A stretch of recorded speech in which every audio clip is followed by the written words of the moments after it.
seara! Vorbim despre dezvoltarea regională, o noțiune ce presupune impulsionarea și diversificarea activităților economice, stimularea investițiilor și creșterea nivelului de trai pe întreg teritoriul al Republicii Moldova.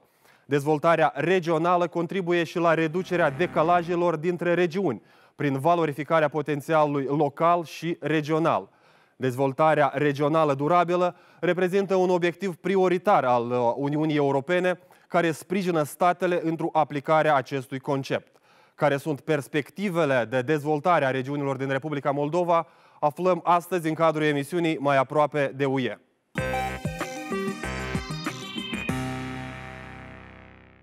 Dezvoltarea regională contribuie în ansamblu și la dezvoltarea întregului teritoriu al Republicii Moldova. Ameliorarea calității vieții, reducerea dezechilibrelor teritoriale, folosirea rațională a teritoriului într-o dezvoltare echilibrată a satelor și orașelor, controlul resurselor naturale și protecția mediului, toate sunt obiective prioritare a politicii de dezvoltare durabilă. Cum are loc dezvoltarea regională în țara noastră, discutăm astăzi cu invitații noștri. Mihai Olărescu, vicepreședintele Consiliului Regional pentru Dezvoltare Sud. Bună seara! Vă salut cu drag! Domnul Valerii Iani Oglo, director Agenția Dezvoltare Regională UTA Găgăuzia. Bună seara! Bună seara! Și doamna Daniela Luca, coordonator de proiect, Asociația Obștească Ecovizio. Bună seara! Bună seara! Dezvoltarea regională. E important acest concept să fie durabil, să răspundă nevoilor societății, mai ales din punct de vedere economic, social și de mediu. Și să fie în bunăstarea cetățenilor pe termen scurt, mediu și mai ales pe termen lung. Domnule Olărescu, care este responsabilitatea și care sunt atribuțiile autorităților publice în dezvoltarea regională? Aceste regiuni, centru, sud, centru, nord, sunt privite la nivel național ca o întreagă țară. Regionalizarea la tot într-o armonie echilibrată, dar însuși fiecare regiune prioritizează după aspectele sale. Respectiv, evident, se pune accent pe dezvoltarea infrastructurii, din care face parte drumuri, canalizare, apeducte. Noi am ajuns acum în veacul 21 să discutăm ceva care multe orașe le avea în evul mediu. Multe sate nu au canalizare, nu au apeducte și evident mai mult apeleurile sunt focusate pe acest domeniu. Evident, acolo unde deja în oraș este mai puțin problematic această parte, se focusează mai mult pe dezvoltarea economică, pe atragerea investițiilor, totodată pe formarea unor condiții sociale, între mai multe domenii, inclusiv și crearea, de exemplu, a unui centru sportiv. Ceea ce noi trebuie să ne reformatăm gândirea chiar și la nivel de APL, ca să gândim regional, să gândim republican. Deci, dezvoltarea orice regiune ar trebui sănătos să urmărească dezvoltarea durabilă și echilibrată a regiunii. În dezvoltarea durabilă are mai multe sensuri. Durabilitate, de fapt, în termeni simpli, înseamnă însuși toate aceste proiecte trebuie să aibă fezabilitate pe plan social, economic, trebuie să aibă o continuitate, după care le implementăm, trebuie să ne gândim pentru cine le facem, câți cetățeni beneficiază, care sunt așteptările noastre și cum noi mai departe continuăm întreținerea, de exemplu, unui proiect implementat. Domnule Iani Oglo, în unitatea teritorială administrativ Găgăuzia, ce proiecte de dezvoltare regională au fost implementate și cum dumneavoastră identificați surse financiare pentru implementarea proiectelor? Проекты, в принципе, они были выбраны региональным советом вместе с органами местной публичной власти. И они предназначались именно для регионального уровня. Стратегия регионального развития, которая была принята Агентством регионального развития до 2020 года, 17-20 год, было 5 объектов по всем направлениям, практически по одному объекту. Первым был завершен объект по бизнес-инкубатору, подготовка дороги, и это очень положительно сработало в том плане, что после того, как была сдана дорога, появилось больше удобств для бизнеса, для экономических агентов, и уже 1,5 года почти 2 года как сдан объект. За это время более 100 рабочих мест появилось в самом бизнес-инкубаторе, и появляются новые идеи для создания промышленной зоны, которая после инкубационного периода бизнесмены перейдут на этот участок. Второй объект, который был сдан, он довольно серьезный, это промышленный парк. Там было совместное финансирование. Промышленный парк, были новшества внедрены, они касались в том числе и этапа внедрения. И мы параллельно уже с инвестором работали, мы завершали работы по самому парку. И одновременно завершалась работа по строительству здания, где уже обустроилась Фуджикура, которая открыла около 1000 рабочих мест. Сегодня работает эффективно. Оценку мы осуществляем мониторинг, как действуют те объекты, которые мы сдали. Мониторинг показывает, что на данном этапе мы можем сказать, что эффективно были израсходованы государственные средства. 27 миллионов было потрачено, из которых 16 миллионов было из национального фонда, но активное участие приняли органы местной публичной власти. 11 миллионов рублей были затрачены здесь. Третий объект тоже очень интересный. Мы понимаем, что менталитет людей у нас сложный, сложно воспринимает особенно экологические проблемы, то есть уборка мусора. Мы внедрили, учетом того, что есть по первой зоне есть проект по утилизации мусора по Кагулу. Два региона там участвуют. Мы пилотный проект взяли на реализацию по Вулканежской примарии, которая задействовала примарии как Александра Иван Куза Кагульского района, так и 2 крупных населенных пункта Гагаузии. И, конечно, она предполагала закупку техники, контейнеров для уборки и решение проблем, которые связаны с вывозом. На начальном этапе было очень сложно примариям, потому что необходимо было вносить налог. Менталитет людей соответствующий, они отказывались и практически... Но как результат, могу сказать, потому что я как раз на прошлой неделе пошел, проверил, как работает эта техника. Практически люди уже довольны, заключили договора, получили бесплатно в дома соответствующие емкости, за которыми они наблюдают, которых у них не воруют, и уже люди начали присматриваться и к tем, кто не хочет свой mусor убирать как положено. Dezvoltarea durabilă vine, de fapt, și în strictă concordanță cu protecția nemijlocită a mediului. Conceptul de dezvoltare economică verde este un principiu, un concept tot mai intens promovat și mai ales în mare parte de către organizațiile neguvernamentale.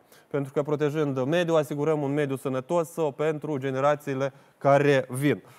Doamna Luca, atunci când sunt demarate proiecte, inițiative la nivel local și regional de construcție a apeductelor, de construcția sistemelor de canalizare, a stațiilor de epurare, a sistemelor de iluminat, de ce se ține cont în momentul în care este nevoie de protecția mediului, a apelor și a solului și nemijlocită a aerului? Noi încercăm, de fapt, să oferim o perspectivă holistică, pentru că protecția mediului trebuie să se regăsească în toate sectoarele, atât în economie, ceea ce spuneați dumneavoastră, economia verde, în infrastructură, în agricultură și așa mai departe. Și atunci noi avem diverse proiecte în diverse regiuni care promovează aceste aspecte de mediu în diferite domenii. Da?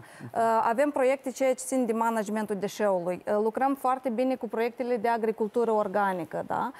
Și cred că este un exemplu de succes pentru Republica Moldova, ceea ce s-a făcut în sectorul de agricultură organică ultima vreme.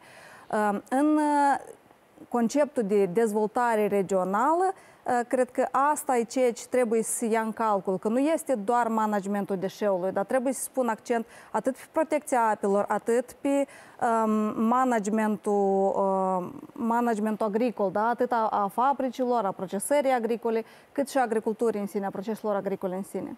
Pentru o dezvoltare durabilă este necesară o implicare foarte crescută, atât în cooperarea actorii, administrația publică locală, administrația publică centrală, implicarea crescută a societății civile, identificarea unui responsabil care să poată identifica acea problemă și găsi acele soluții nemijlocite, să se dezvolte afacerile mici, mijlocii și mari și asigurarea unei infrastructuri comode dezvoltării deja acestora, referindu-ne aici la accesul la apă potabilă, accesul la serviciile de canalizare, drum iluminat, gaze naturale. Vă invit să urmăriți acum un reportaj pe care colegii mei l-au realizat în Cimișlia, localitate care se află la intersecția dintre 5 drumuri naționale.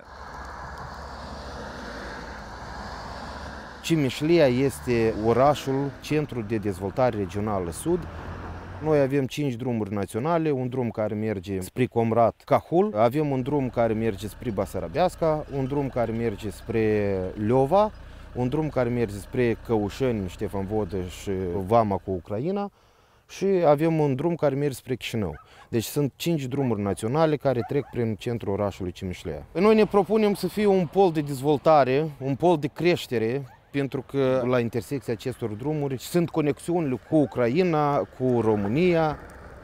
Noi am creat condițiile minime necesare pentru activitatea rezidenților în parcul industrial. Noi am reușit să restabilim o sondă arteziană care nu a funcționat de mult timp. Am instalat un turn de apă. În 2020, cu ajutorul proiectului Middle susținut de Guvernul Elveției, noi am reușit să construim rețeaua de canalizare de la stația de pompare a apelor reziduale până la stația de epurare.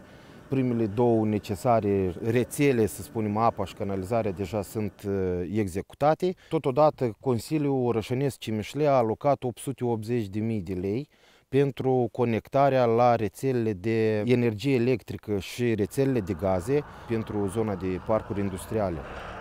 Doar cu susținerea europeană, cu proiectele de investiții, noi am putea dezvolta această localitate, această urbă-oraș Cimișlea, după care o să beneficieze întreg raionul, datorită faptului că o să vin în centrul raional.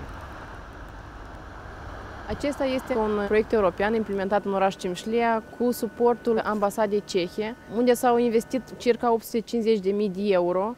Practic a fost reanimată stația de epurare pentru că ea era existentă, dar nu avea sorți de izbândă și astfel acest proiect a făcut ca să avem posibilitatea să epurăm apele reziduale din oraș. Astfel, toate apele de la stațiile de pompare din oraș vin aici la stația de epurare, sunt epurate, mai apoi se acumulează în 3 bazine și pe urmă în râul Cogâlnic apa curată este devărsată. Acesta este încă un proiect european implementat în orașul Cimișlea. La finele lunii decembrie, în oraș au ajuns aceste eurocontainere de volumul 1 și 1 metri cubi.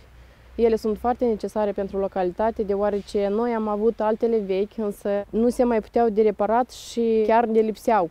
Din păcate, taxa pe care o achită acum cetățenii nu acoperă nici măcar cheltuielile de bază pentru evacuarea deșeurilor.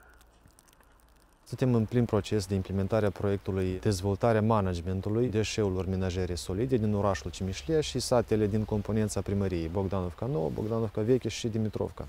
Proiectul este finanțat de Uniunea Europeană. În Moldova este implementat de către Agenția Germanie de Dezvoltare Internațională, iar pentru regiunea Sud, partener este Contact Cahul. Partener local este Primăria orașului Cimișlea, care a și contribuit cu 25% finanțare. Baza tehnică a noastră este destul de veche și a fost foarte necesar să avem în dotare o nouă mașină pentru evacuarea deșeurilor.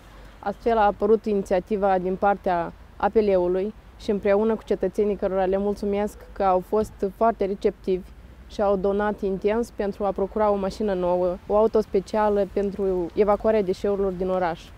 Este un succes foarte mare pentru că cimișlienii au dat dovadă de implicare, au dat dovadă de solidaritate și împreună am reușit să implementăm un proiect acasă. Din partea cimișlienilor s-a adunat o sumă de peste 200.000 de lei. Din start noi ne-am propus să colectăm o sumă mai mică, o sumă de 100.000 de lei. Oamenii s-au dovedit a fi foarte implicați. Asta a dat dovadă de fapt că într-adevăr problema este una stringentă, problema deșeurilor în orașul Cimișlia. Și respectiv am colectat dublu la ceea ce ne-am propus. Atunci când oamenii sunt implicați și abilitați în a se implica și noi, asociațiile, administrațiile publice locale, știm ce să dezvoltăm, ce domeniu, ce probleme să rezolvăm. Și asta este foarte important ca să ne dezvoltăm pe ansamblu, nu doar localitatea, dar însăși Republica Moldova.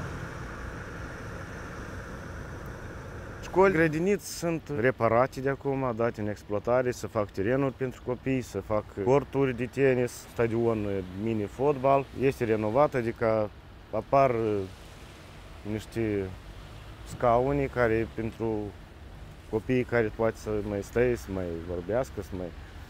Cred că în centru aici am înțeles că este internet.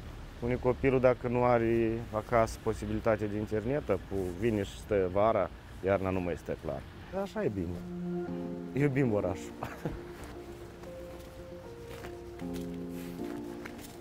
Atunci când face și omul și participă mai mulți oameni, atunci ei țin la ceea ce fac. Păstrează, educă pe copiii care cresc.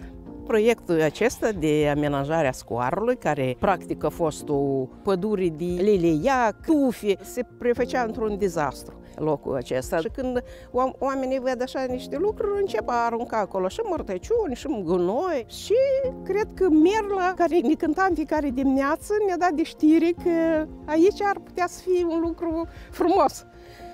Și atunci când am aflat despre acest program, m-am adresat primăriei și am aflat că locul acesta este public și deci se poate de lucrat. Am mai vorbit cu vecinii, dacă sunt de acord, iată, așa este o propunere, poate facem un scoar aici.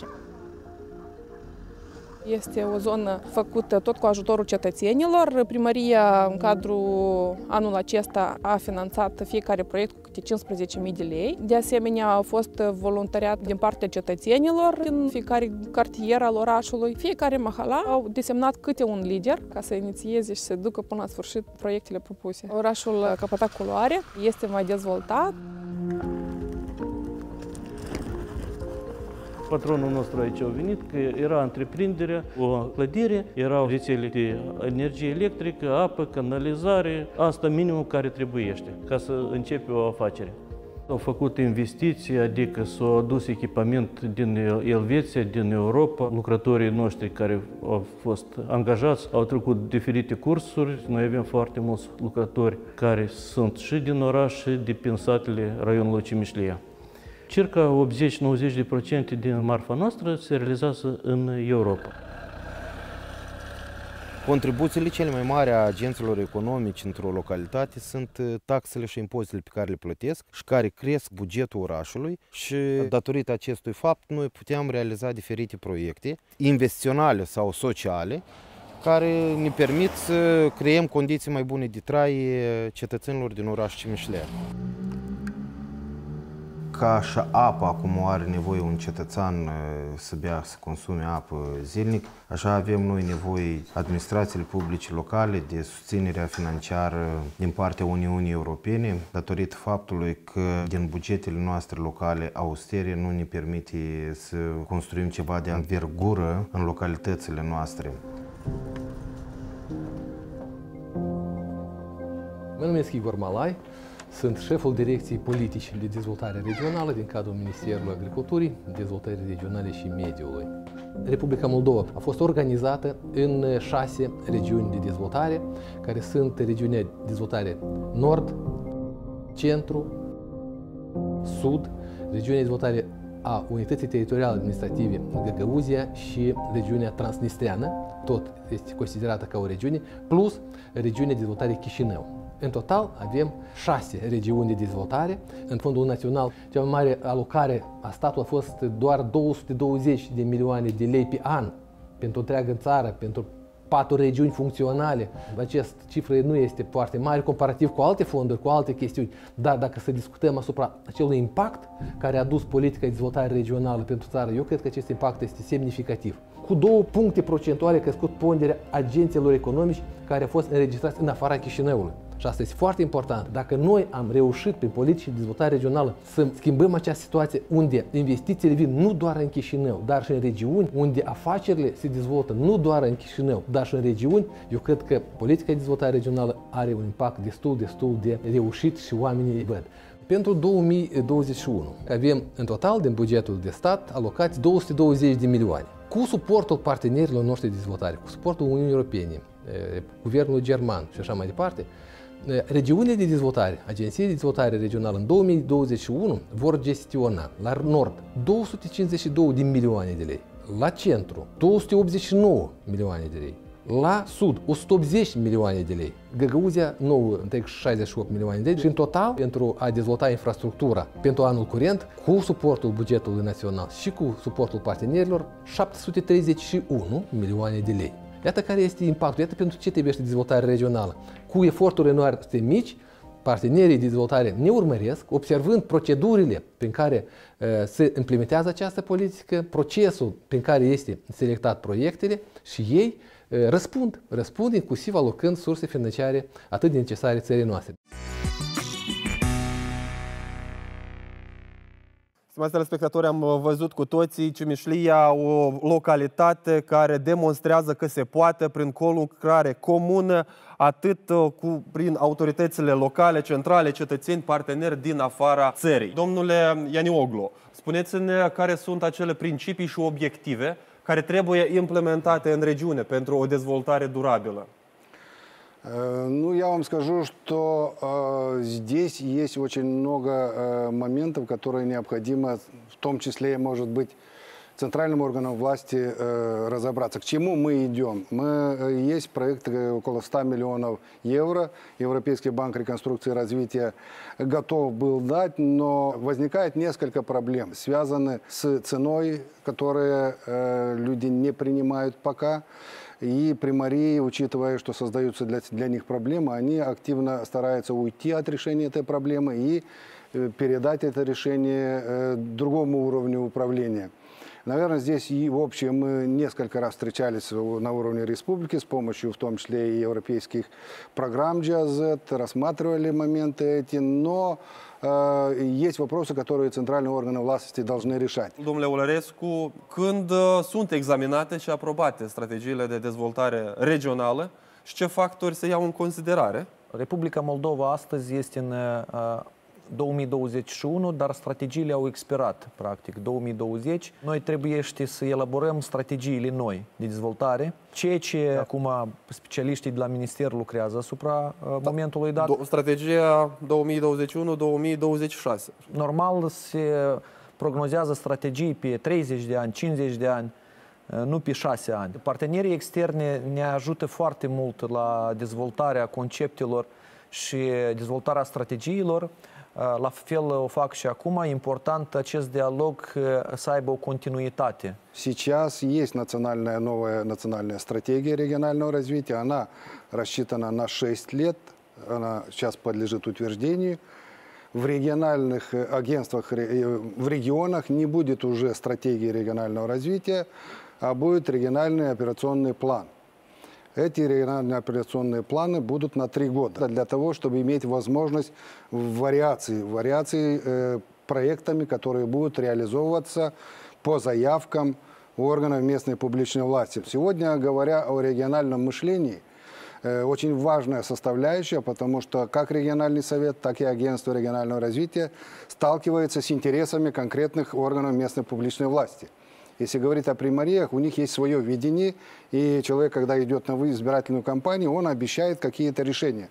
Но эти решения являются конкретными для населенного пункта, но не учитывает региональное само видение и национальное. Поэтому и региональный совет, и агентство регионального развития имеют миссию в том числе и изменение вот это мышление руководителей органов местной публичной власти. Într-o economie sănătoasă a unui stat, întotdeauna trebuie să existe o legătură foarte strânsă între toate părțile, componente, actorii principali din care faci parte, inclusiv și afacerile, deoarece afacerea cu cât mai mult se dezvoltă, se acumulează buget, impozite, noi din impozite formăm aceste fonduri, chiar fondul FNDR este format din impozitele oamenilor, da? Respectiv la CRD se discută acel fond disponibil care este pe toată țara, apropo, foarte mic, 200 de milioane, circa 200 de milioane și el este foarte mic pentru a dezvolta în echilibru Republica Moldova. Dar uitați-vă că la CRD noi discutăm din acela mic cum să dezvoltăm și ce prioritizăm la fel ca în familie. Factorii politici foarte mult influențează la durabilitatea strategiei, proiectelor. Vreau să menționez că aceste agenții fac lucruri de infrastructură care e foarte mare, ceea ce este foarte bine. Noi avem nevoie ca țară de chestia asta. Noi trebuie să ne focusăm foarte mult și ceea ce încercăm noi să facem la asociație pe comunități, da? Și pe susținerea comunităților de a-și dezvolta propria regiune. Și aici intervine deja nu numai responsabilitatea APL-urilor, dar și responsabilitatea cetățenilor, da? Și cred că se necesită de a dezvolta atât din partea cu ajutorul partenerilor externi, cât și cu ajutorul autorităților locale, proiecte foarte mici, da? Proiecte de abilitare economică, de exemplu, a sătenilor din careva sat. Noi la fel susținem careva afaceri mici și mie nu prea îmi place termenul durabil, dar afaceri mici care asigură atât beneficiu economic... Sustenabile. Exact, sustenabile. Care asigură atât beneficiu economic satului dat sau regiunii date, cât și protejează mediul, cât și stimulează implicarea activă a cetățenilor, implicarea diferitor substraturi de cetățeni, da, din diferite medii și așa mai departe. Vă mulțumesc mult. Pe final de emisiune, concluziile dumneavoastră, domnule Olărescu, ce facem în secolul 21 într-o promovarea dezvoltării regionale durabile a Republicii Moldova? Noi am trecut o etapă, tot se discută despre reforma administrativ-teritorială în contextul la tot ce se întâmplă. Eu aș spune că noi deja o avem așa în ghilimele. De fapt, crearea acestor regiuni cândva presupune de la sine. Deci ele au fost formate, au fost educate, procesul merge, specialiștii sunt, colaborează cu diferite agenții din UE, fondatori diferiți. Aș dori ca aceste regiuni să devină autonome, să le dăm autonomie mai mare, să devină persoane juridice în plin sensul a cuvântului, consiliile regionale să aibă într-adevăr puterea decisivă. Domnule Enioglu. Создание всех условий для населения, социальных условий этого недостаточно, потому что если у нас не будет развита экономика, навряд ли эти люди здесь останутся по хорошим дорогам, и водичку пить будет некому. Поэтому основное направление мы видим, что регион должен создать некие точки роста экономики, а это является инфраструктура. И мы, в принципе, уже подготовлен один некий проект, очень крупный, и мы его назвали типа заготовительно-сбытовое предприятие. Я хочу поблагодарить тех партнеров внешних, с которыми мы общаемся, и которые нам оказывают содействие. Se lucrează și observăm că mai avem de lucru. Trebuie. Doamna Luca, ce mai trebuie? Trebuie ca fiecare dintre noi să fie activ și aici noi am vrea să îndemnăm oamenii din regiuni să încerce a face proiecte care le se apropie de suflet. Și eu cred că ei o să găsească susținere foarte mult, atât în ONG-urile care activează în Republica Moldova, cât și în autoritățile locale. Deci principalul este să încerce și să nu renunțe.